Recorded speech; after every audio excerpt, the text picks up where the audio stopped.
beto yangalala fumunzambi yanikebisa beto yangalala fumunzambi yanikebisa.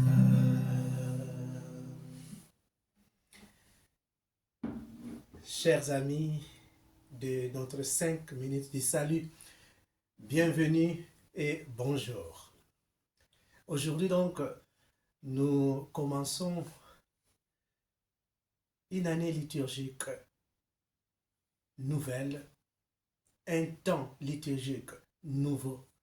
Donc nous commençons le temps d'avant, Adventus, et nous commençons l'année liturgique C. Cette année qui sera accompagnée par l'évangéliste Luc, qui nous montrera encore un Jésus, toujours en prière, plusieurs fois en prière, un Jésus qui est accompagné de la femme. Cet évangile qui révalorise la femme. Et aujourd'hui, nous commençons avec cet évangile où Jésus nous donne plusieurs éléments. Et je vais choisir que deux éléments, le plus important pour commencer ce temps de l'Avent. Le premier élément, c'est la prière et rester éveillé. Le veille et la prière. Chers frères, vous pouvez dire, j'ai déjà célébré 30 Noël, 30 avant, si vous avez 30 ans. Mais sachez-le, que l'avant de ces moments, c'est la première fois que tu le célèbres avec 30 ans. Et c'est la dernière fois que tu le célébreras avec 30 ans. Vous pouvez avoir 50 ans, c'est la même logique. Donc profitez de ce temps, de ces 4 semaines qui nous conduiront à une conversion vraie. Alors, prenons donc ces deux éléments que nous allons méditer, mais pour y arriver, Jésus donc nous donne des images fortes. Hein? Mais le message est clair dans l'évangile d'aujourd'hui. Le message est clair. Le message, c'est que chaque changement, même qu'il soit douloureux, est une opportunité de renouveau. Opportunité de renouveau. Pour changer, il y a toujours la douleur. La conversion, c'est toujours une douleur. Laisser ce qu'on faisait, abandonner ce qu'on était, pour devenir une personne renouvelée, c'est toujours douloureux. Mais là, le message est clair. C'est une opportunité pour un changement, pour un renouveau, pour un monde nouveau. Acceptons donc cet élément de changement, même qu'il soit douloureux, pour un monde nouveau. Et il y a encore un autre élément, avant même de passer à ces deux éléments de l'éveil et de la prière. Un autre élément, c'est que Jésus nous dit, ne vous laissez pas que vos cœurs soient alourdis par la dissipation, l'ivresse, les soucis de la vie de ce monde. Quand nous sommes enchaînés par les goûts de vouloir, les préoccupations matérielles, cela nous empêche à reconnaître le Seigneur quand il vient. Quand il vient, on ne le verra pas. Parce qu'aujourd'hui, on est dissipé, on est inondé par des informations de ce monde. Et Jésus nous dit, il ne faut pas fuir. Parce que ça nous arrive beaucoup quand les choses ne vont pas bien. Quand nous sommes dans des difficultés, qu'est-ce qu'on fait? On se réfugie dans des anesthésies. Des anesthésies comme la drogue, l'alcool, la débauche. Toutes ces choses-là qui vont anesthésier, des choses illusoires qui ne nous aident pas. Et ça, c'est pour ne pas affronter ces processus douloureux qui nous amènent au renouveau. Mais, chers frères et sœurs, pour y arriver, pour que nous arrivions à nous renouveler, même dans la douleur, il nous faut donc ces deux choses, la prière et le veille. Jésus dit, éveillez-vous. Éveillez-vous, être éveillé. Être éveillé, c'est fuir le sommeil intérieur, le sommeil spirituel. souvent quand on répète la même chose, ah je suis fatigué, ils disent toujours la même chose pour l'Avent, ils disent toujours la même chose pour Noël. Tu dors dans ton intérieur, il faut t'éveiller, rester éveillé, rester éveillé. L'Avent, c'est une période où on célèbre, moi je dirais, vous savez, c'est une période où on célèbre l'émigration de Dieu et l'immigration de Dieu dans l'humanité. Dieu sort de sa gloire pour s'incarner dans l'humanité. C'est ça, Noël.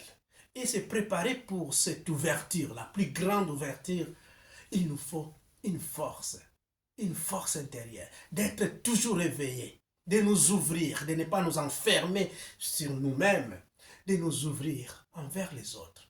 Car l'humanité aujourd'hui demande encore un monde nouveau. C'est un désir qui doit nous animer comme chrétiens. Un monde nouveau dans nos familles, un monde nouveau dans nos comportements, un monde nouveau dans nos relations, un monde nouveau dans nos pensées. Mais même nos enfants, nos fils, nos filles doivent avoir ce désir d'un monde nouveau. C'est ça l'Avent. Adventus. Chers frères et sœurs, ça donc c'est le premier élément qui est le veille. Deuxième élément, c'est la prière. La prière. Souvent, nous nous laissons voler. Nous volons le temps de Dieu. Dieu nous donne 24 heures par jour. Mais demande-toi combien de temps tu donnes à Dieu. Combien de temps tu pries. Ah, tu vas me dire le théorie là. Bon, mais même quand je travaille, c'est une prière parce que je fais de bien. Ah oui, c'est bon. C'est bon. C'est vraiment bon. Dans ta relation, tu pourras dire que même quand ton mari ou ta femme travaille, il travaille aussi pour toi. Il t'aime, même comme ça. Tu ne cherches pas un moment de passer avec lui, d'être avec lui. Attention avec ces théories. Attention. Dieu n'a pas vraiment besoin de nous. C'est nous qui avons besoin de lui. Il s'est ouvert, il est venu envers nous par amour.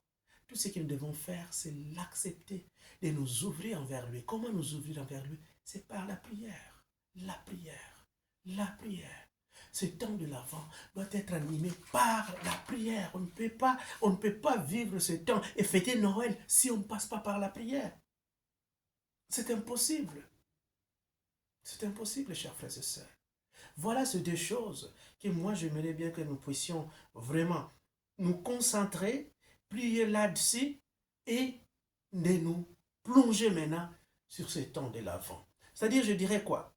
Les tragédies et les épreuves peuvent nous tenter de fuir ou de nous réfugier dans une vie anesthésiée.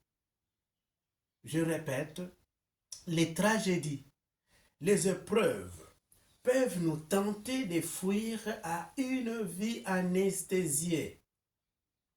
Mais l'Avent commence par une invitation à se relever, à être éveillé et à prier. C'est le contraire de ce que nous faisons. C'est le contraire du sommeil. Ne somnolons pas. Éveille-toi. Regarde les autres. Regarde ceux qui ont besoin de toi, en commençant par la famille. C'est justement là où le secret. Dieu s'est ouvert envers nous. Il va s'incarner et nous célébrons cette incarnation. C'est la même chose qu'on doit faire, ce même processus. Nous ouvrir envers les autres, nous incarner, entrer dans la réalité de l'autre, entrer dans la douleur, dans la souffrance de l'autre, vivre sa souffrance par amour. C'est ce que nous demande le temps de l'Avent. On ne peut pas dire plus que ça. Voilà donc, prions les uns pour les autres, afin que nous soyons éveillés et que la prière soit son lien central dans nos vies. Pour ce temps de l'Avent, que Dieu vous bénisse et qu'il vous comble de sa grâce. Amen.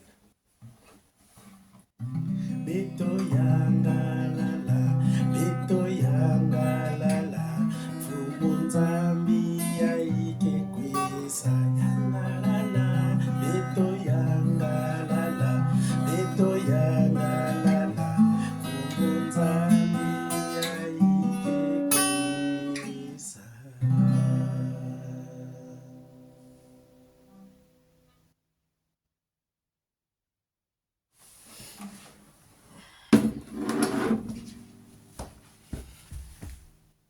one way.